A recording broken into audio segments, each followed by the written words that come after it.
Madame, Monsieur, bonjour. La COP24 vient de s'achever en Pologne sur un accord à minima. Le document signé est un simple accord sur la mise en œuvre de l'accord de Paris. Alors, certains diront que c'est peu, mais d'autres, plus optimistes, disent que c'est déjà en soi un succès, car la lutte contre le changement climatique avance à petits pas, mais elle avance malgré les défections de grands pays comme les États-Unis ou le Brésil. Et l'Afrique, dans tout ça, où en est le continent concernant la lutte contre le réchauffement climatique? L'Institut royal des études stratégiques s'est penché sur ce sujet et vient de rendre public un rapport très volumineux. Un membre du groupe de recherche qui a travaillé sur ce rapport est en duplex avec nous depuis Rabat. Taoufik Labi, bonjour. Bonjour. Alors, vous êtes chercheur à l'IRES et co-auteur justement de ce rapport sur la transition énergétique en Afrique. Merci d'être avec nous en duplex depuis Rabat. Alors, tout d'abord, le rapport s'intitule « La transition énergétique en Afrique à l'aune de la nouvelle stratégie africaine du Maroc ». Alors, comment s'est porté le choix, tout d'abord, sur ce titre ? D'abord, je vous remercie de m'avoir invité à cette émission. En fait, le choix du titre est plus dicté par, disons, un souci de réajuster notre transition énergétique, je dirais, à l'aune donc de l'intégration, la future intégration du Maroc à l'espace de la CEDEAO. Comme vous le savez, notre stratégie énergétique s'appuie sur un certain nombre d'orientations, parmi lesquelles les plus importantes, c'est l'intégration régionale. Et donc, dans ce cadre, disons, la demande du Maroc d'adhérer à l'espace de la CEDEAO aura forcément, disons, un impact sur la vision du Maroc en matière de développement énergétique. Et donc, il a été pertinent, plutôt intéressant de faire une revue, une analyse donc des impacts de cette intégration du Maroc à la CEDEAO sur la transition énergétique et voir dans quelle mesure des synergies peuvent être mises à profit entre le Maroc et l'espace de la CEDEAO dans le domaine de l'énergie. Nous le savons, l'Afrique connaît un boom démographique sans précédent et de ce fait, les besoins en énergie augmentent. Alors comment, selon vous, peut-on répondre justement à cette demande croissante ? Alors, comme vous le savez, la démographie constitue un réel défi pour l'Afrique. Aujourd'hui, la population de l'Afrique elle a considérablement augmenté au cours des 25 dernières années. Aujourd'hui, elle est autour de 1,2 milliard d'habitants.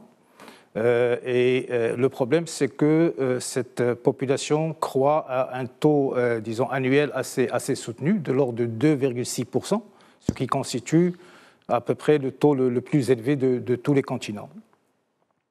Ce taux va continuer donc à être soutenu dans le futur. Selon les prévisions de l'ONU, la population du continent devrait atteindre 1,7 milliard d'habitants à l'horizon 2030 et 2,5 milliards d'habitants à l'horizon 2050.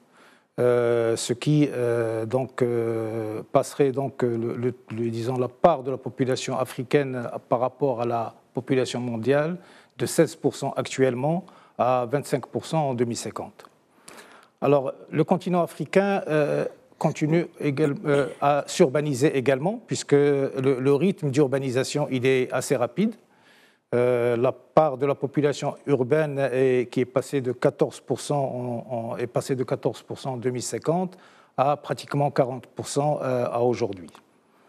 Donc toute cette dynamique démographique, bien entendu, elle entraîne donc une dynamique énergétique équivalente. Mais le contraste, c'est que l'Afrique reste quand même le continent le moins consommateur d'énergie. Si l'on compare par exemple la consommation d'un Africain par rapport à la consommation d'un habitant américain, il est 26 fois moins qu'un habitant américain, et 13 fois moins qu'un habitant européen. Et si l'on compare par exemple à des pays comparables comme les pays de l'Afrique du Nord, la consommation en Afrique subsaharienne elle est 3 fois inférieure à celle d'un consommateur en Afrique. Effectivement. Donc, il y a aussi dire un peu, disons. Effectivement, Monsieur Lahabi, il y a aussi le grand chantier de l'électrification du continent.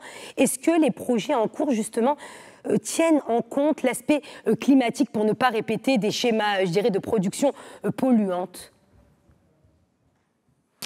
Alors justement, ça fait partie donc des éléments à prendre en compte dans la future, disons la revue de la transition énergétique donc des pays de la CEDEAO notamment. Et c'est justement comment faire en sorte qu'aujourd'hui l'Afrique puisse faire face à son défi énergétique, mais en même temps un défi climatique. Comme vous savez, l'Afrique est très dépendante donc de ses hydrocarbures, de ses ressources en hydrocarbures, et c'est disons, les ressources renouvelables qui sont de nature à, disons, réduire l'impact climatique sont très très peu utilisées. Donc par conséquent, aujourd'hui, il y a un effort à faire en matière donc, de développement des énergies renouvelables. Justement, alors quelle est la part des énergies renouvelables dans le mix énergétique des pays africains?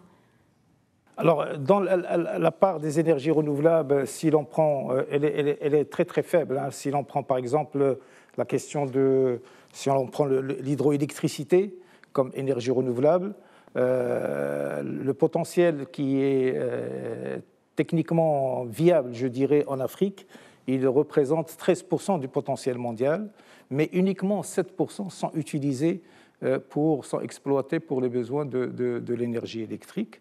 Pour le solaire, il est insignifiant, bien que le potentiel est très significatif. Vous savez qu'une moyenne d'ensoleillement en Afrique dépasse les 320 jours par an, avec des niveaux d'irradiation qui sont extrêmement intéressants, mais malheureusement, disons, l'utilisation des ressources renouvelables en Afrique sont très, très, très faibles, et ce, pour des raisons qui sont liées, bien entendu, au déficit d'infrastructures qui doit normalement accompagner l'utilisation des énergies renouvelables dans les pays. Monsieur Lahabi, le Maroc affiche dans le Climate Change Performance Index 2019 la meilleure deuxième performance mondiale après la Suède et occupe le 5e rang mondial pour ses performances en termes d'efforts fournis justement contre le changement climatique. Quel regard portez-vous justement sur ces performances?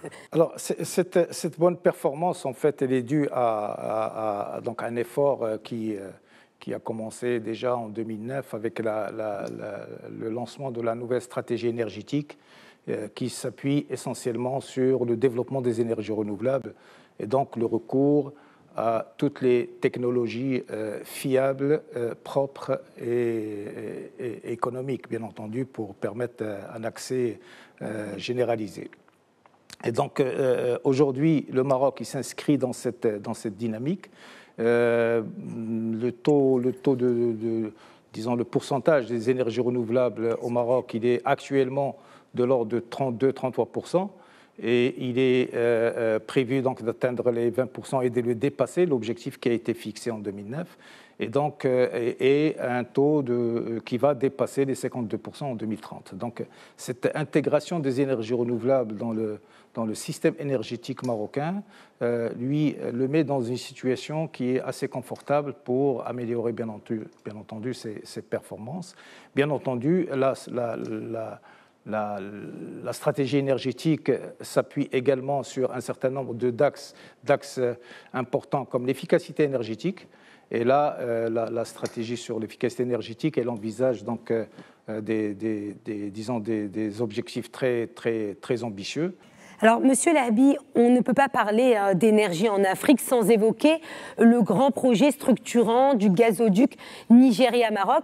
Vous vous êtes d'ailleurs penché sur ce projet en réalisant votre rapport. Quelle est l'importance d'un tel projet à la lumière des expériences européennes et africaines ? Tout à fait. Alors, le projet structurant Nigeria-Maroc, c'est un projet qui est effectivement structurant pour le Maroc, mais aussi pour tous les pays de transit qui vont bénéficier de ce grand projet.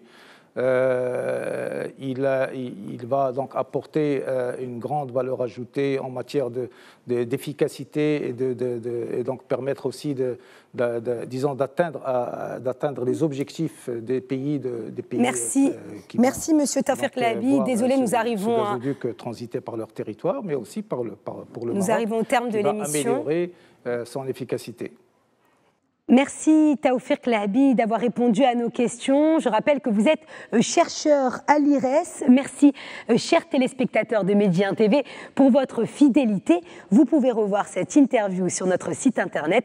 Restez avec nous. L'information se poursuit sur notre antenne. Portez-vous bien.